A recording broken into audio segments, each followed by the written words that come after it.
எனதருமை நண்பர்களே, உங்கள் அனைவருக்கும் எனது இனிய வணக்கங்கள்.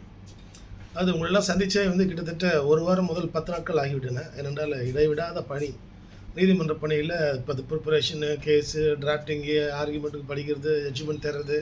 ஸோ இப்படி பல்வேறு பணிகளில் என்னால் ஒரு காணொலி, ஒரு வீடியோ கூட போட முடியாத சூழ்நிலை இருந்தோம். ரைட். பொதுவாகவே பொதுமக்கள் ஒரு வழக்கறிஞர் வேலை அப்படின்னா என்ன நினச்சிப்பாங்கன்னா, ஒரு என்னங்க போனவொன்னே கடனை கட்டு எடுப்பார், கடனை பேசுகிறாரு, முடிச்சுடுவார், அப்புறம் ஈவினிங் ஆனால் வீட்டுக்கு போயிடுவார் அப்படின்னு நினைப்பாங்க. அது மிக தவறு.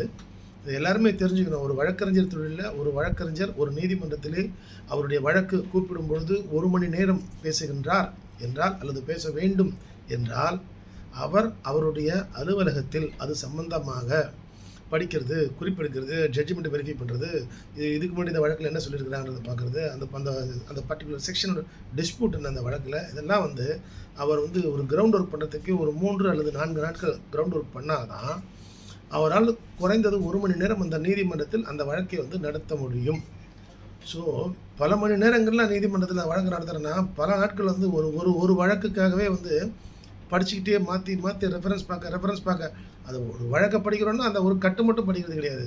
அந்த ஒரு குறிப்பிட்ட ஒரு ஒரு என்ன சொல்லுவாங்கன்னா, அந்த பர்டிகுலர் செக்ஷனை பற்றி இருக்கக்கூடிய அத்தனை நீதிமன்றங்கள் எல்லாம் என்னென்ன வகையான தீர்ப்பு சொல்லப்பட்டிருக்கிறது, அது எவ்வாறு புரிந்து கொள்ளப்படுகின்றது என்கின்ற அனைத்து விஷயம் பார்ப்பதிலே அதை பார்த்து வழக்கறிஞரோட ஆயுசு, அவனுடைய லைஃப் ஸ்பேன் முடிந்து விடுகிறது. நேராக பாருங்கள், நிறைய வழக்கறிஞர்கள் நல்ல வயசான காலத்தில் நல்லா ஷைன் பண்ணி வருவான், டக்குன்னு ஒரு ஹார்ட் அட்டாக் செத்து போயிடுவான்.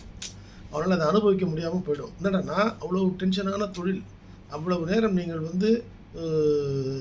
கடினமாக உழைத்தால் மட்டுமே நீதிமன்றத்தில் நீங்கள் வெற்றிகரமாக வர முடியும் என்பதுதான் இந்த வழக்கறிஞர் தொழிலோட நியதி.